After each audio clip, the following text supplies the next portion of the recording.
All right, our dude Mo is in the house. What's going on, man? You doing good tonight? I'm doing good. I'm doing good. How about yourself? Man, we're blessed. We say that, to just about every guest, but we truly feel that way. I was telling you before the episode. I mean, you hit home with both of us, and you are from our home. So we couldn't be more excited. But before we get into your story, we always break the ice, come with some weird questions just to kind of get a, loose feel. And right out the gate, man, this is a new one. You're the first one to get this. If you had your own late night talk show, who are you inviting as your first guest?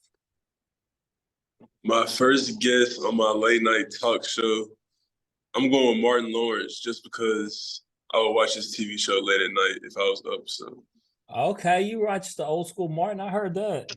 yeah, I'll go with Martin. I think Martin would be a good co-host. That's what's up. All right. The next one, we're getting weird on this one. The zombie apocalypse is coming. You can pick three people that you want to help you stay alive. Who are these three people in your life, Mo, you taking? I'm taking my mom's for her brain. I'm taking my best friend, Devontae Nelson. Shout out to Devontae. And then I'm bringing my brother with me. So my best friend, my mom, and my brother. And, if things don't go well, you at least going out with the people you love the most. So it's all good. I think we'll make it out though. That's a pretty good You, group. you gonna make it out? I heard Yeah. that.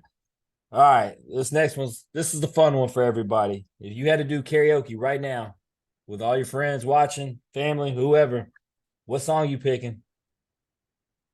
I'm gonna go with "Get Paid" by Young Dolph. I know every word to this song. There you go. So even if the screen went out and you had no words, you can still keep going. I can keep going. All I need is the beat. Rest in peace, Dolph. All right. With that, what would your rapper name be? So you know who Kodak Black is? Of course. So I'll probably go to a twang to it and go Modak. Ooh, that's the best one yet, Daniel. That's solid. That's a solid. I mean, He's gonna be tough to beat it's this a, season. look, Mo. We get these cats on here that are all up in this country music, and that's just not my thing. Man. They're talking about Morgan Wallen and a bunch of garbage like that. Like, man, thank you for bringing Memphis back. Thank you. For Look, sure. For sure. Mo, before he switched jobs, he's a principal down in Tampa in Florida, and his Memphis roots never left him. He took me down to show me the new speaker system in the gymnasium. And anyway, first thing he had coming over the top was Project Pat. And I was like, He can't take knows the something. Memphis out of him. He knows something, man. Right. All right. So who was your childhood celebrity crush? Megan Good. I was just talking to my mom about this yesterday. Megan Good. You know what Megan Man, Good she was my childhood. She's my current. She's yeah. How did Mo? How does that conversation come up with your mom? is. So actually somebody asked me a similar question. They were like, who's your celebrity crush? And I was like, I kind of hinted it. I asked, I was like, Mom, tell him who it is. And then my mom was like, is it still Megan Good? I was like, yeah, she's starting to hit that age where she might not be pretty soon. Yeah, no, waist deep, stomp the yard, all of them. Yeah, yeah. Megan Good had my attention too. But man, back in the day, Danielle, she was one of the like few girls I had on the background of my MySpace page. That's throwback. It's in your top eight. Top eight. Let's go. But last question I got for you. We'll get into your story, man. This is obviously an important one. This is a sports podcast. Man, who was your favorite athlete growing up? Bo Jackson. Money answer. Man, solid, Daniel. This is man, nobody's gonna be able to top these icebreakers. Yeah, you've crushed this episode so far, and knowing that we get to talk Memphis baseball, Memphis football, I'm pretty excited to where this interview is going to go. But we got to start from the beginning, man. Take me back. Obviously, we talked a little bit about where you're from, but tell the audience where you're from and where you grew up. So I'm born and raised in Memphis, Tennessee. Grew up in the surrounding areas of Memphis. Was pretty much everywhere in Memphis with my family. My grandma stays in East Memphis. My other grandparents stays in Bartlett. I got cousins all over the place. So man, anywhere there was something going on, I was there. That's where I was. Right. So you mentioned all the family and all parts at home. Who you living with? You got mom, you got brothers, you got dad, you got sisters. What's it Yeah, look? so I grew up in the house with my mom, my dad, both of them, and my sister, who's 7 years older than me, and my brother, who's also 7 years older than me. So I was the youngest at home. My siblings left me in the nest by myself for a couple of years, so I kind of had the only child experience and the youngest child experience, kind of both of them. But yeah, it was 5 of us in the house. What What is it like having siblings 7 years apart? Is there a closeness, or is it just a little bit too far to like really like you're playing with them as a kid growing up, or as you get older, like they're giving you life lessons and words of wisdom? Yeah, so honestly, the younger we were, the closer we were. I think now, to the age I am now, I'm starting to see a difference of where we are in life. Like my sister just got married, about to be a year coming up here in October. So like I don't see myself I'm still in college. So like at the later part of my life, I'm starting to see like we're living different lifestyles. But when I was younger, we were close. We were doing everything together. Like especially me and my big brother. Like him and his older teammates, I would always work out with them. That's where I developed on and off the field, like hanging out with the older guys. So when I was a young kid, we were close. We did everything together: watched TV, fought, ate dinner, went to the park, like, taught me how to drive. So me and my siblings were super close. So it has some perks. You hop in the car and be like, "Look, man, don't wreck, man. I can't get in trouble, but I'm gonna let you behind the wheel for a minute." Exactly. So, you mentioned like older siblings getting you're playing with people older than you, but at what age did you start playing sports? Obviously, we know you were a football, baseball guy, but what age did you start playing sports, and what sports did you play? So I started playing sports when I was 4 years old. I started off playing soccer on a church league soccer team. My mom had to get me in something. So that was the first thing I was able to play, and that's what I did. Hold on, I'm gonna From stop there, you right there. I got a question for you, Mo. This is a big topic that I see all the time discussed on Twitter, and I actually agree with it. I played soccer. I watched my daughter play soccer, and they say the best athletes from other sports, if they were to play soccer, would dominate. I actually agree with that. Do you think that? I'm pretty sure I kind of know that, especially at a younger age. Like best athlete always shines, but I actually got kicked out of my youth soccer league. Like they, the next year, I tried to come back and play, and they told me I couldn't play because there was a lot of kids that said they wouldn't sign up if I was on one of the teams. So yeah, I would take the ball from everyone. I would score every goal. It got to a point where I would have to sit on the bench after a while. But yeah, the best kids usually dominate at that age. It's kind of funny actually looking back at it. All right, so fast forward. All right, you're not in this part of your life where you're ready to have kids, but I have a feeling your sister is getting closer to that, correct? Yeah, If yeah. she has a little Maurice running around and he's out there schooling folks on the soccer field and they tell him that he can't play and you're in attendance, how's that gonna go down, man? You just gonna be okay with that? I mean, well, it's not like they kicked me out of the league in the middle of the season. It was returning for the next year, but I mean, if he was just dominating like that, I think it would probably be time to move on to something else to get my little nephew better. So I mean, I know what he's talking about. When I was coaching my daughter's 5 and 6 year old team, Daniel had a kid named Josh, and he would score like 5 goals, and then I'd tell him to go play defense and tell him not to score, and he'd still score anyway. And so I was forced to bench him, just like Mo, like because like I'm trying not to beat the other team 15-0. Like it's just I felt bad, man. They're little kids. yeah, I guess They need to do better. if it was Well, a when it comes to leagues like that, you get the hand that you're dealt, Daniel, and I got dealt the right hand, and fortunately the other coach did not. He needs to do better too. I don't know. So obviously, growing up playing sports at a young age, you end up where you're at now with baseball and football. But you we talked about being from Memphis, and obviously we have a really close ties to the audience, Memphis base. But we're Arkansas, we're Louisiana, we're Mississippi. We got basically the mid South. So for those that aren't in the Memphis area, talk to us about the high school that you went to and the experience that you had there. Yeah, so I started going to Memphis University School in 7th grade, and I went there from 7th grade to my 12th grade year. And MUS is an all boys school, college preparatory school. Um, very good academic school, but sports also play a big role there, and that's kind of what attracted me to go there in middle school.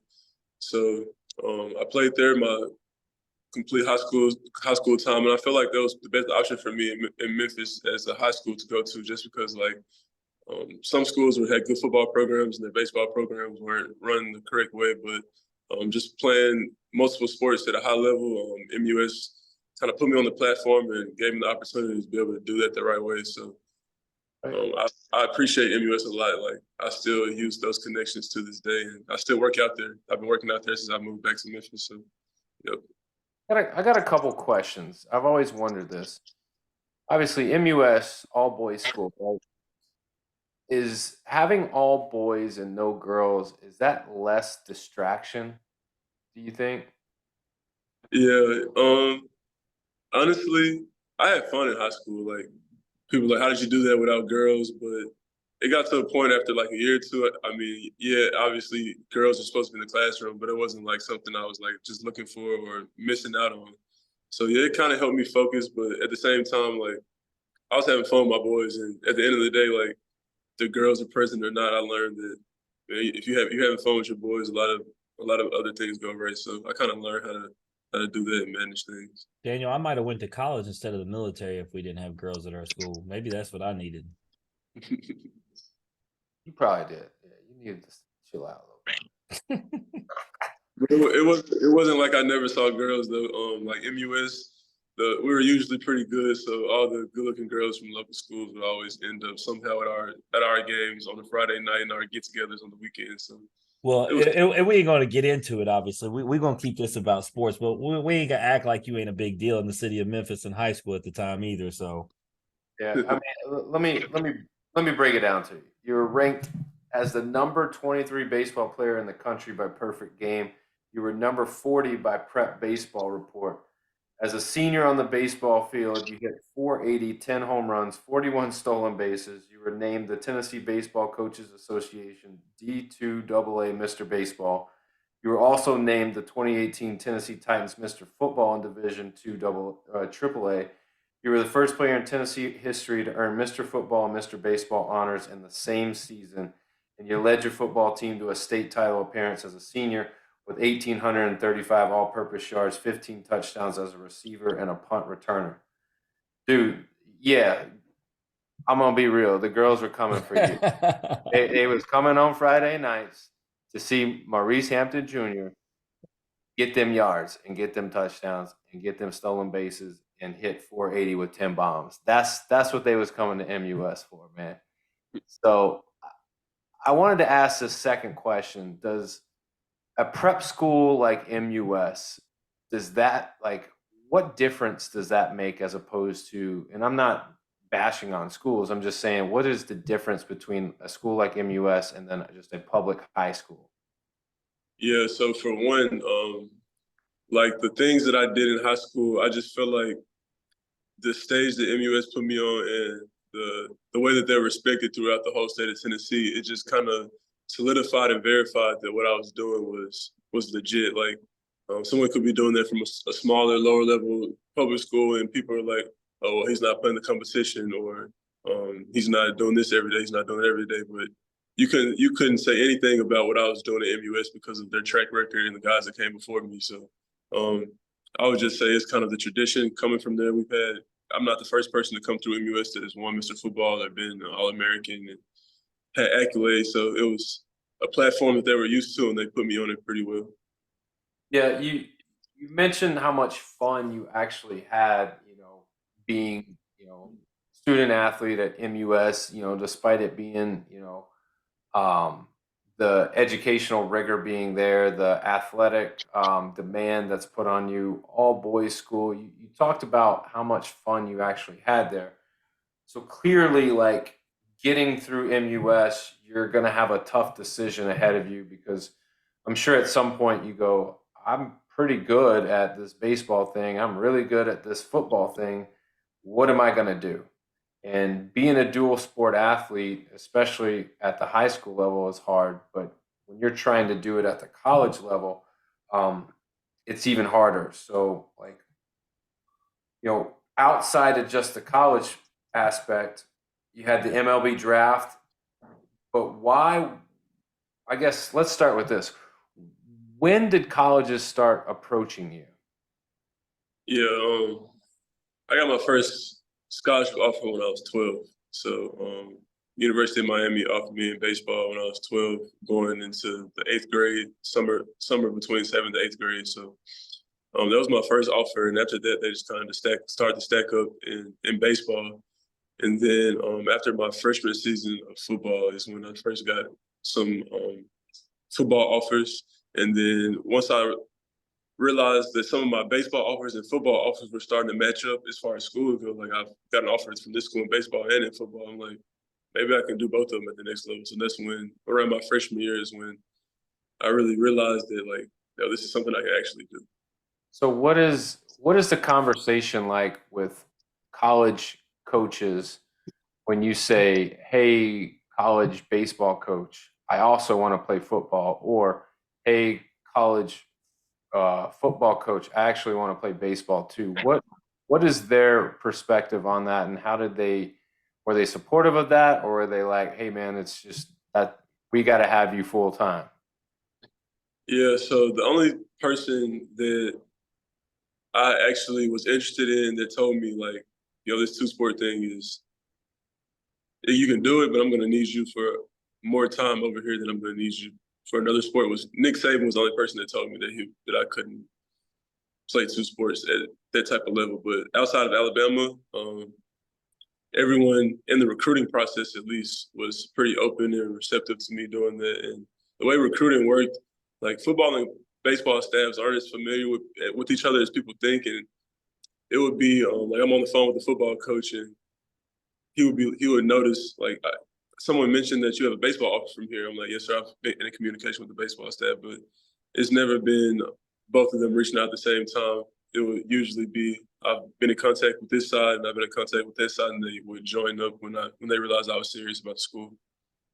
So had they from the jump got on a phone call, baseball coach, football coach, and they're like, "Hey, Maurice, this is so and so. Man, we really want to make you a part of our school and our programs. We got together. We know that you could be an asset for both programs. Like, what do you think? Would that have been something that would have been different out the gate, or are you saying like eventually they got to the point where they were talking to you together?" Yeah, so eventually they definitely got to that point. Like by my junior senior year, I wasn't honestly I wasn't entertaining a conversation that didn't have both sides input on it. So like beginning stages of my recruitment, yeah, it was like that. But when I got serious and it was time to really have my decision in lock, it was always both staffs had to be in communication together. I got you. So obviously LSU comes on the radar and you end up choosing them. So what was it about LSU? Why LSU? So LSU was always my dream school. From like if you look at my Facebook bio from when I was 8 years old, I had LSU football and baseball player in there. So like, this has always been something I wanted to do, and they offered me in 8th grade for baseball, and after my freshman year of football, I got the football offer, and I committed when I was 14. So I actually committed to Coach Les Miles. Coach Les Miles is still the head coach at football. So that's been a long time ago, and it was just always my dream school. I wanted to go somewhere where I could compete at a high level in both, and I didn't see anywhere better to do that than Baton Rouge for me. So, There Pretty, definitely isn't anywhere pretty better. legit. Pretty legit place to do both. yeah. Yeah, so Daniel obviously went through the MUS thing with you, and so my first question is, you get to Baton Rouge, you got to meet expectations in the classroom, on the football field, and on the diamond. Did MUS prepare you for that, or were you still pretty nervous when you got down there, knowing what all you had to be able to accomplish there? Yeah, so MUS prepared me a lot, especially on the school tip. Like school was the easiest thing I was doing just because of what I had been through at MUS. I felt like I was taking junior year high school classes my freshman year of college after leaving MUS. On the school side of things, yeah, I was definitely taken care of. And then football and baseball wise, I would say my biggest learning curve was probably football because Like my first day there, I'm guarding Justin Jefferson. I got Jamar Chase. I mean, literally everyone in the lineup in front of me is playing in the NFL right now. So, Who are they? The guys who won you fantasy football. like So even the backups are in the NFL now. So I didn't get a break at practice, and that was something I had never experienced before. But so football is probably the biggest learning curve, and then baseball. Like I had played in the Under Armour game, baseball, perfect game, All American game, area code, anything top tier baseball I had done. So that wasn't that big of a jump just because I had seen the pictures and the things like this. So I'll say football was the biggest learning curve. yeah, no doubt. And one of the first things I wanted to touch on is I was going to go to football first.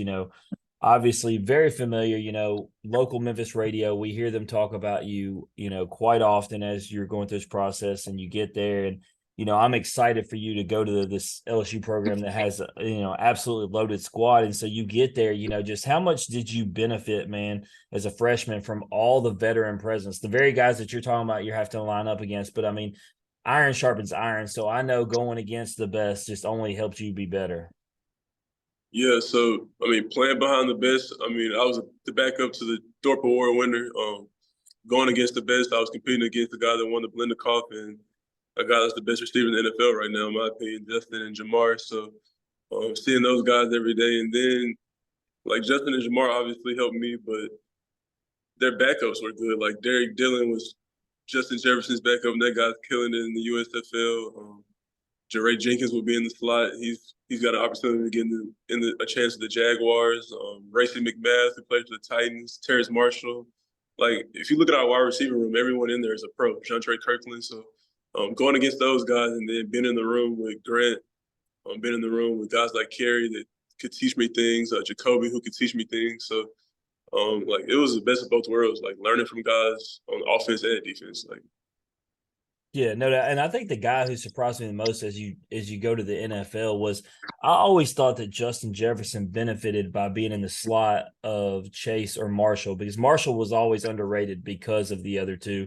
And obviously, you know how big time Terrace was. And I always thought, how is Jefferson going to do when he's not in the slot of those two guys? And then he just goes to Minnesota and puts up these stupid numbers. I was like, well, never mind. So clearly he didn't need to have those guys alongside of him. right, yeah, Justin's elite. Justin is elite.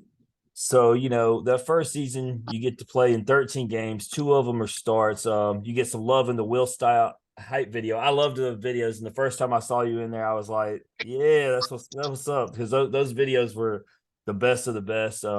You're part of a national championship team, man. Reflect back on us for that, first season, man. You're a freshman. You come into this elite program, like you said, you chose this place for a reason. And, dreams come true right out the gate, man. You get to be a part of, in my opinion, and a lot of people's opinion, the best team to ever touch a college football field, man. Just, reflect back on that. Yeah, so reflecting back on it, man, it was really a great time. I started out the season, I didn't get to play as much as I wanted to. I was coming off a wrist injury, so I had a cast on. But, man, once I got healthy, man, I started having one of the best times of my life, really. Got to start as a freshman in some games. Got a package towards the end of the season to where I was playing in all the games. So I was having fun. We were winning, and I went to LSU to win a national championship. Like people don't really understand. My family gets it, but man, from when I was a little kid to high school, like I lost every championship I ever played in. Like I lost state championships at MUS. I lost championships at my little league team. So just finally winning the championship was just a great feeling, and couldn't have been easier, honestly, going 15-0, best team ever. Just a great time and something I'll never forget. Well, and I think it solidified your decision because, like I said, listening to local radio, a lot of people questioned why you didn't just go pro for baseball, right? And then, first thing you do is go win a national championship with a football team. And all of a sudden it's like, looks like he made a pretty solid decision right out the gate and he's just getting started. So, you do that. And then my question, always with a dual sport athlete, obviously we've had multiple ones, but, are you able to participate in anything fall baseball wise, or does football take 100% of the time? And if that is the case, how are you able to keep your baseball game sharp? Yeah, so my first fall at LSU, I was actually like during the season, like I said, I had a wrist injury, so I wasn't able to hit my freshman fall.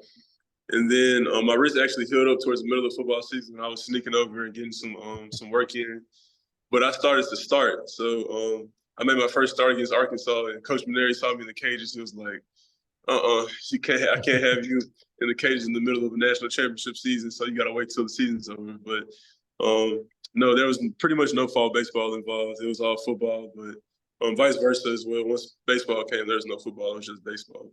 Maneri said, "I don't need Coach O in my office tomorrow talking to me." Right, exactly. Yeah, we're 10-0, 11-0 at that point. He was like enjoy football season. So you get to your first baseball season and you're able to play in 10 games. And, obviously COVID, we've talked about it with so many players. It crushed everything. Obviously seemed like, things were starting off well for you, so I'm not going to talk about COVID itself, but I just want to talk about, with 10 games with LSU, just kind of getting your foot in the door. What were you able to just learn in such a short span in that time? So my freshman year, if I could say I learned anything, I kind of learned how to live, honestly. Like the sports part was easy. Like I kept doing the same things I had been doing from high school, just enhanced it, had better facilities and trainers and things like that, obviously. But as a person, I grew a lot in Baton Rouge, just finally being on my own, not having parents to come home to every day. So I learned a lot about myself and just how to live and how to take care of myself. So I would say my freshman year, more than anything, I kind of grew up as a person more than I would say athletically. I was doing the same things I was doing in high school, just on a bigger stage as far as athletically goes. Yeah, and that's an undervalued thing and very important, obviously. I mean, you're setting yourself up for the rest of your life by building that character. So that's what's up. And so you get to the next year, 2021 year of football, you play in 8 of the 10 games, you start in 5, you have 27 tackles. Obviously, the team we know lost a ton of talent to the draft, the very guys you were talking about. And so, a lot of rebuilding, but, a lot of valuable playing time, obviously, against just SEC opponents. So, I mean, what was that like actually being out on the field, almost every game going against the SEC every single game? Yeah, so COVID year was fun, man, but it was just a lot of things that a lot of different people were dealing with. And me personally, I think I got quarantined twice during the season. I actually got COVID once. That's why I only played in 8 of the 10 games. So I figured that might have been why, because I didn't see any injuries listed. Yeah. So and I actually did have an injury. I dislocated my pinky during camp. So that was a surgery I had to deal with after the season. So I was dealing with that as well. I'm playing with 3 fingers on one of my hands, basically. COVID was just up and down. I actually had a small injury against South Carolina too that kind of hindered me against South Carolina and Auburn. So I was probably at 100% for 5 of those 8 games I played in. And, man, we learned a new. So it was a good learning curve as far as a football player, but definitely a big difference from the 2019 season to the COVID year, just as far as organization goes, and no crowds and new teammates that we didn't really get to gel together because we were all separated. We couldn't be together because of COVID, so it Right. was weird. The one thing I did like though, man, is the way y'all finished the season with those final 2 games, right? Is y'all are 3 and 5, everything just, everything looks in shambles, and you show character as a team. You come together and you find a way to win those final 2 games and finish strong. Most people could just hang it up, but LSU didn't. Right. So obviously, getting into the baseball 2021, you play a reserve outfield role. I wanted to ask you, obviously, since there isn't much baseball to talk, and I'm gonna let Daniel talk to you about Sanford, but you see the posters behind me. Like, I was just in Omaha with those boys. We've had just about that whole baseball team on, and you were teammates with more than half of them. Whether it's Bloso, Dugas, Morgan, Cruz, whoever. How excited were you to watch those guys, the very guys that you were grinding out there on the diamond with, be able to get a national championship this year? Yeah, I was really happy for those guys, especially Kay Beloso, Gavin Dugas.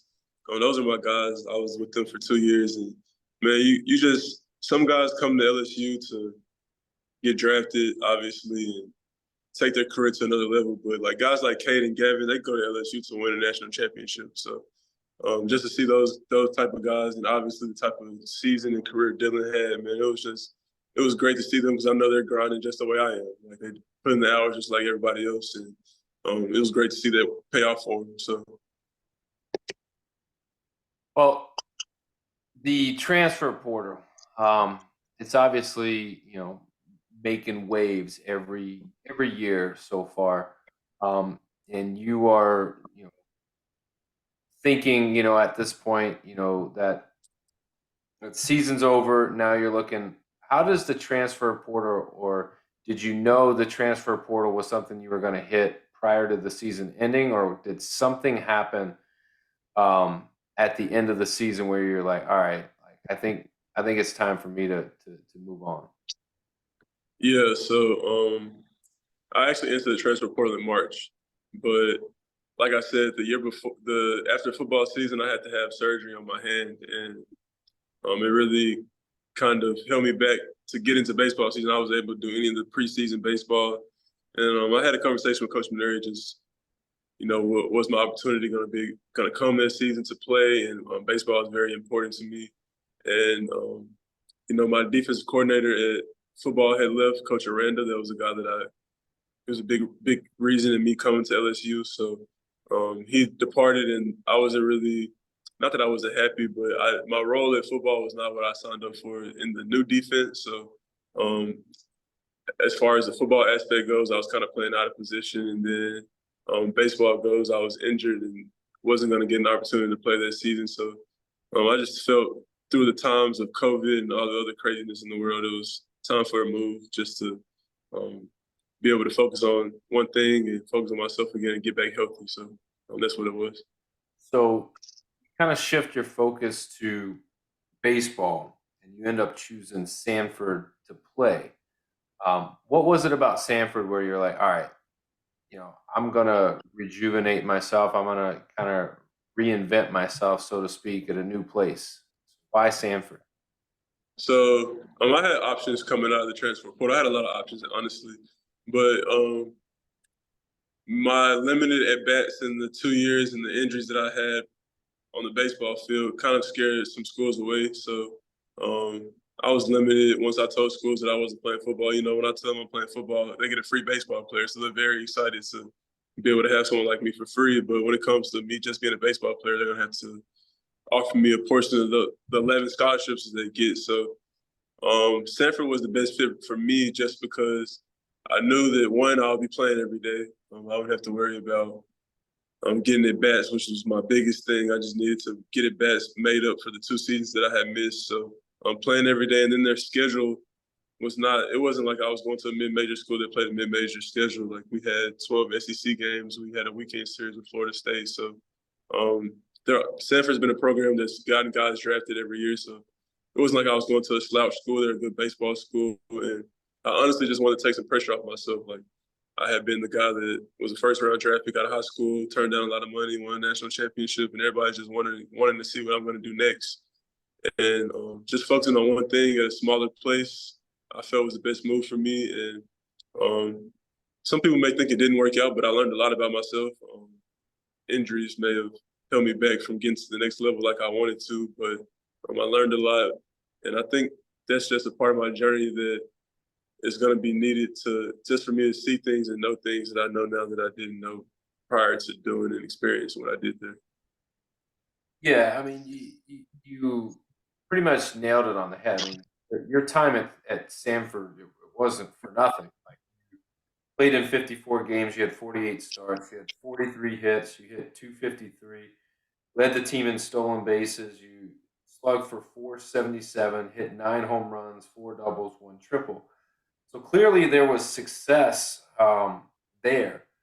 So kind of recap the season, and how it kind of got you back on track, because you did mention there were some injuries, but that season, good, average, bad, whatever you felt of it, what was special about that season where you were like, man, now like I kind of got myself back. I saw a lot of at bats, I played in a lot of games. I feel better about myself. Yeah, so The normal person from the outside looking in would have expected me to go in and hit 400 and hit 20 home runs and steal 40 bases and get drafted high out of Sanford my first year. But in all reality, I hadn't played baseball in 2 years. Like had 10 starts my freshman year and COVID came and I had 4 at-bats the next year. So between like 50 at-bats in 2 years, it's kind of hard to just step in the batter's box and be an elite baseball player, no matter how talented you are. So I wasn't happy with my results my first year, but I was happy with the process I put myself through. I was happy with the amount of time I had to spend on the baseball field and just develop as a baseball player. But the results are not the results that I wrote down on my goal sheet before the season, like I had before. So, like I said, I learned a lot, but it was a learning curve. You know, I've always gotten everything that I've wanted in life. You know, as far as goals go, and I fell short in some areas my first year at Sanford. So, it just motivated me, humbled me, and it helped me get back on track from where I had been. So. It's clear you could tell you were starting to get back on track. I mean, you even had a home run and a grand slam against Mississippi State, who were the defending national champions, and you guys actually won that game as well. Um, you know, you mentioned it, and I kind of want to go there. In 2023, it was a limited season. Was that due to injury? What was going on there? Yeah, so I fractured my hand in the 4th game of the season against Southeastern Louisiana. I actually hurt my ankle in the same game, a really bad high ankle sprain, sliding into a base. So I banged myself up within 3 innings in the 4th game of the season. That was the end of my season after that. So once the school year was over, I came back home and rehabbed and got back to full health and into the transfer portal once it opened, knowing what I wanted to do next. But yeah, this season at Sanford, as far as baseball goes, I had put a lot of work into it. Like it was I was thinking it was going to go great. I was ready for it, and then just that one night in Hammond, Louisiana, kind of put an end to it with the injuries. But So you mentioned, all right, you're entering the portal again, and you don't really know where you're going to go. So how do you end up back at home at Memphis? yeah, so Memphis was actually the first school to hit me up out of the portal, and I had mentioned to my high school football coach that I wanted to play football again, and he let the guys know, and they reached out to me as soon as I entered the portal, and it was kind of a no-brainer.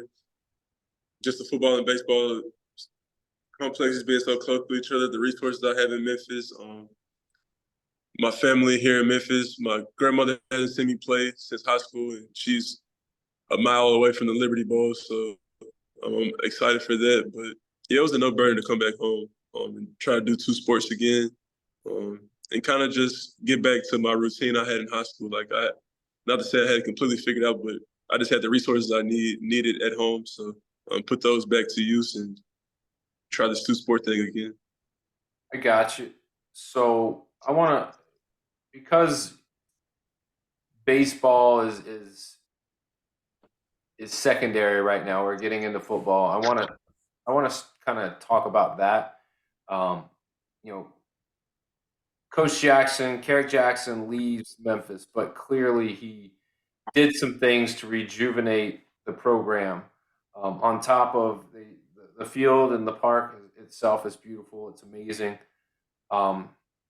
As you are at Memphis, your focus right now is on football, but also in the back of your mind, you got to be thinking about some baseball too. What do you think the expectations are with the new coach, given the success that they started building last year with the program? What are the expectations for Memphis baseball this coming up season? Yeah, so I've never been a new head coach before, but I played for one. My first year at Stanford, my head coach was in his first year as a head coach, so I kind of know the pressures and the expectations as a head coach. And some head coaches are kind of scared to make changes or put their foot down in their first year. They kind of just go and allow the program to run itself and see exactly what they got themselves into. But Coach Reiser, the new head coach at Memphis, does not give me that vibe at all. I think he's ready to hit the ground running. He knows what he wants to do, and I think that I know the style of play that he played at Southeastern. Like I said, I actually got injured in the game. The game I got injured in at Sanford this year was against his school, and the style of play that they play at Southeastern, I think the roster kind of fits that here in Memphis. So I think the coaching staff for sure is definitely ready to hit the ground running, and they got the players intact and guys that do the right style of play for coach. So I'm looking forward to it. I think he's gonna do great, and it won't be a normal. He doesn't give me first year head coach. I'm gonna sit back and see how this thing unfolds vibe. He's giving me, he's ready to come in, hit the ground running, and make this thing work. So Nice. So obviously we got to talk football. Football, you guys are probably tired of, talking about it. You're ready to be about it. And what you got, like 5 or 6 weeks until you actually get on the field and get to play somebody other than yourself. Jim says, and I quote, Memphis is going through a rough patch. That's clearly not the words that I want to use. I will say We that went from winning 9 to 10 games, my friend. it's not a rough patch. Rough patch is when you're not making bowl games, like, and you're struggling. That's not where they're at. You have a new head coach come in. You're clearly moving in the right direction, all accounts, from what's being said and what's being told. It's one of the places, and you know this growing up, Mo. Like, Memphis is a place that they are very passionate people, and they just want to win.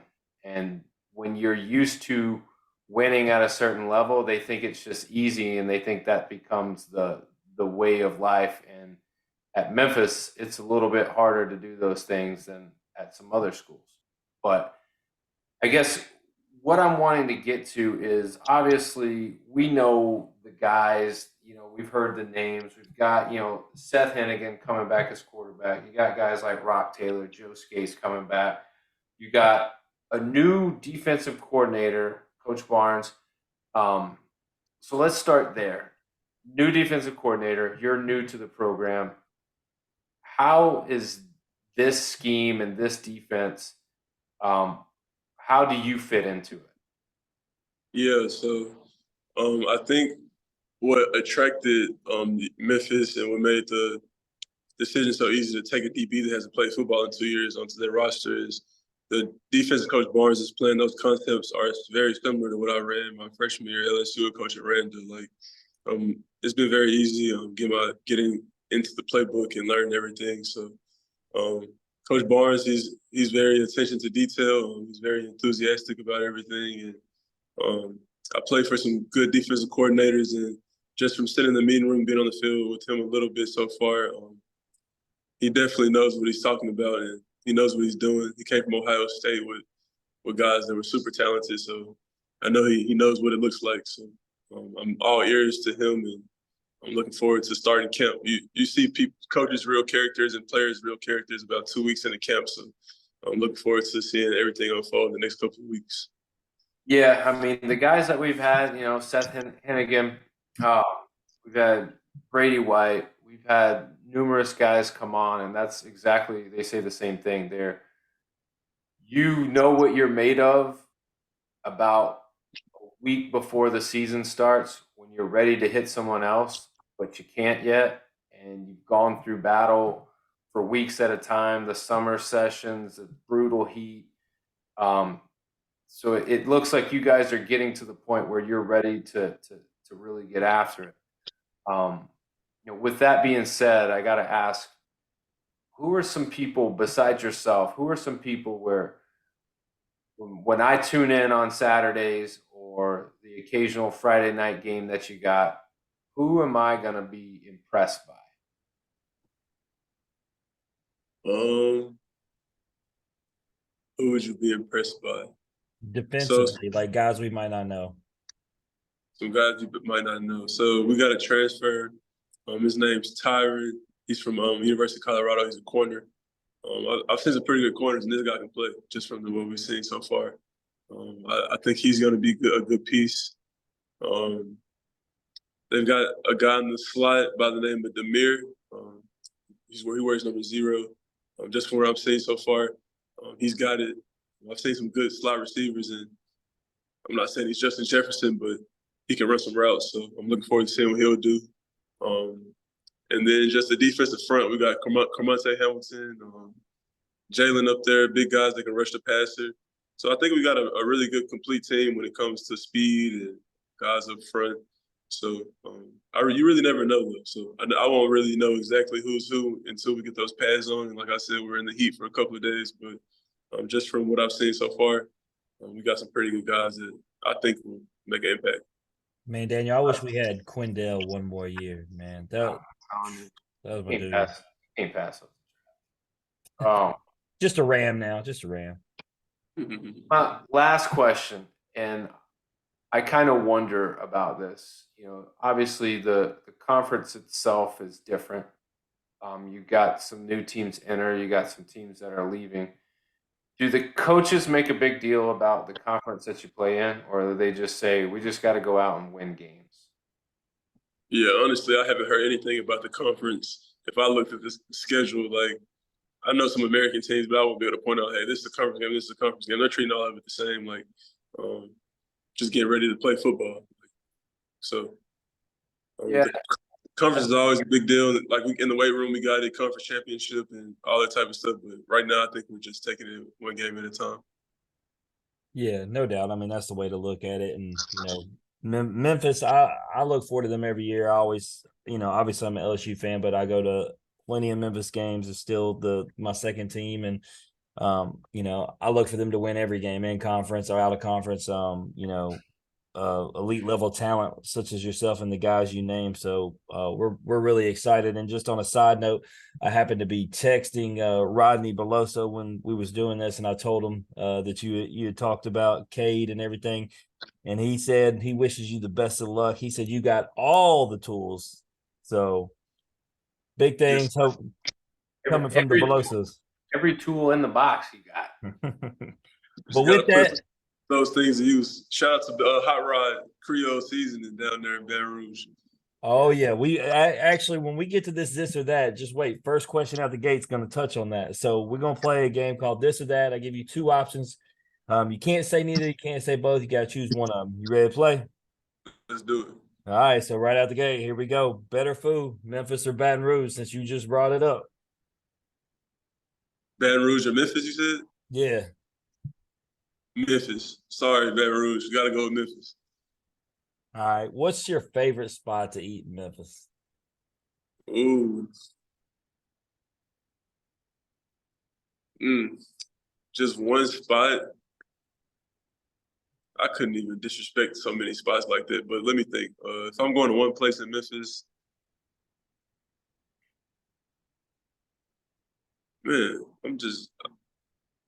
it's crazy. That's just a shout out to Memphis, Daniel. I mean, there's so many spots he don't want to talk. I can't even choose one. That would just be disrespectful to number 2 and number 3 and number 4.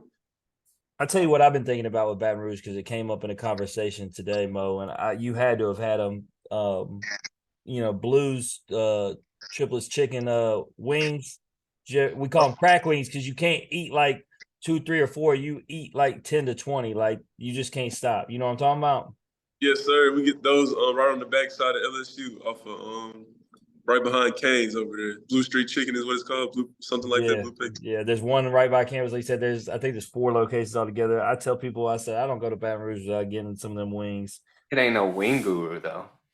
It's better, man. It's better. No, I ain't gonna do that to Billy Richmond. But all right, moving on. If you were left on an island with either no one or your worst enemy, which one you choosing? I'd rather be by myself. That's how Daniel is too. But man, I'd rather argue with somebody. Go ahead and bring it. I'll figure it out. All right, you a plan ahead person, or are you a live in the moment guy? I'm big on living in the moment. No doubt. All right, would you rather own a massive yacht or a private jet? Private jet. Man, no hesitation, man. I'm taking the yacht. Daniel's taking the jet. I just need to jet. All I need is a pilot and 15 seats. I don't even need 15. I need like 3. All right. Would you rather spend an hour in a walk-in freezer or 2 hours in a sauna? Ooh, an hour in a walk-in freezer. Ooh, you don't like that, man? You in the middle of going through that Memphis heat. You Wait don't till like you the heat throw that it. much? Wait till you throw them pads on. You gonna be Man, I'm gonna be wishing for a freezer.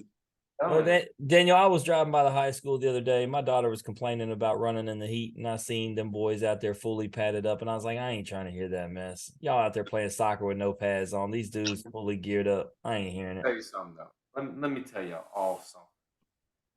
The rules are way different now than when we were in high school. There were no rules. Murdered.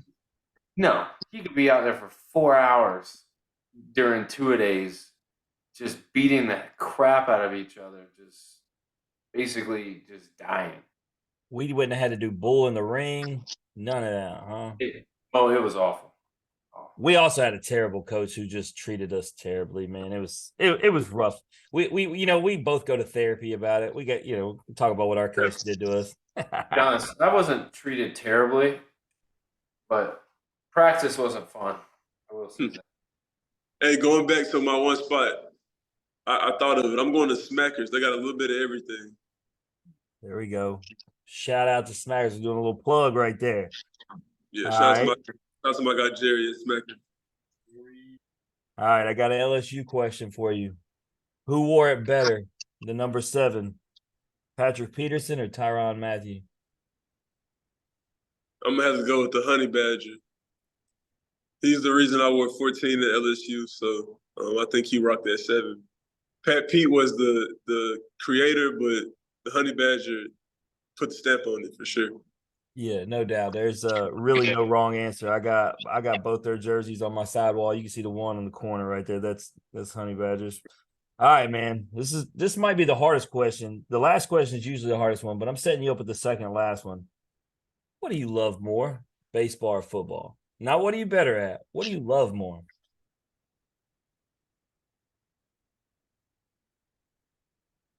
So I'm in love with both, and neither one of them know about each other. He just broke the rule with both words. I said you can't say neither or both, and he said both words, Daniel. Either and both. We've had people break the rules, but never use both of them. Golly. All right, I'll answer it for him. It's football right now, but then in baseball season, it'll be baseball. So we're gonna let him slide because he's a Memphis guy. I see you, Daniel, because you wouldn't let any other guest slide with that. That's a rough question to ask. It's like asking. You act like you ain't asked it before. It's like asking, which kid do you love the most? I'm glad you brought that up because people who say they don't like one of their kids more than the other are liars. And Randy, if he's here, our third host, Mo, he got 4 kids and he always tells us he won't tell us who it is because he ain't trying to get in trouble on air. But he got a favorite of the 4. I got a favorite of my 2. Look, people who say they don't got a favorite kid, they lying. Well, listen, I'll put it this way. Look, I'm married to baseball, but football is my girlfriend. And not because I like either one of them better, but the way that baseball works, you have to be married to it to be any good at it. You can be a pretty good athlete and be decent at football. So I would say I'm married to baseball and football is my girlfriend. I like it. All right.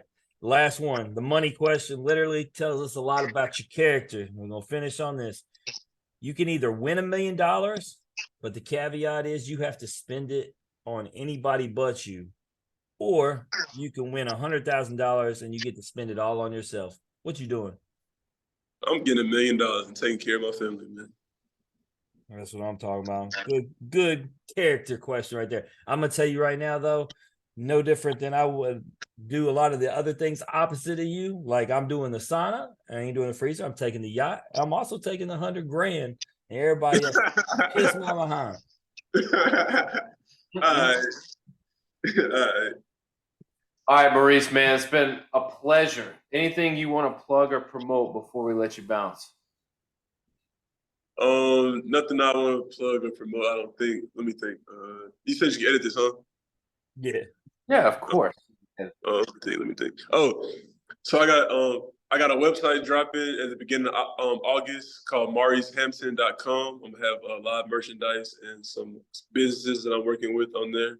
And maybe we can plug this podcast in a live link or something so guys can check it out and promote the podcast too. But I'm having a website drop at the beginning of the next month, so if y'all can plug that in mauricehampton.com, I think it'll be pretty cool.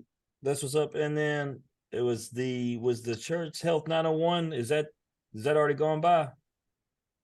So that's gonna be on the 25th. So That's helping local the local community with health tips, everything, taking donations. I think there's a GoFundMe set up and everything, but that link's on my Instagram, Maurice__. So you can check that out and give back to the local Memphis community through the 901 fund. So been working with them on helping in the community. So that's another thing we got coming up tomorrow. Man, I mean, you do it all, Mo. You got it all going on, man. I'll just reiterate some of these things. If you want to know what Maurice is up to on a Monday night, maybe he's recording a podcast. By the way, Maurice has a blue check mark on IG. You know what that means, Jim? He's verified. That means people care about him. Well, people They don't care wanna about know me, and what- I got a blue check mark. I care. So go to Instagram, Maurice._. Check him out, see what he's up to. You can also, there's a link in the bio for the 901 Fund, 825. You got an event going on. Also, I'm a Leo. My birthday's in August. You're dropping your website in August. It seems like it's meant to be. I'm gonna head over to mauricehampton.com. I'm gonna pick up some stuff because I want to support not only my boy Maurice, but the Tiger football team, everything that you represent. I'm about, Maurice, man, and we appreciate you for joining us. And if there's anything we can do, man, just reach out to us. I'd love to help you out along the way. Yes, sir. I appreciate you guys too. Yeah, you got it. That's Maurice Hampton Jr. and everybody. If you like hearing Maurice's story, or you just like hearing us average Joes talk X's and O's, please like and share the podcast on Facebook. Retweet us on Twitter. Listen and subscribe on Apple Podcasts, Spotify, and Anchor. As always, comments, ratings, feedback, hugs, loves, hearts, likes, all of it. We'll take it all, and we'll definitely see everybody in a couple nights. We got episode 6 dropping. We're going to be switching gears. We're going to be talking about volleyball, not just any volleyball. We're talking about Starkville. We're going to Mississippi State, where we're going to be talking to Becca Walk. This has been the End Off the Bench podcast. As always, remember, strong body, sharp minds, grit and grind all the time. We're out.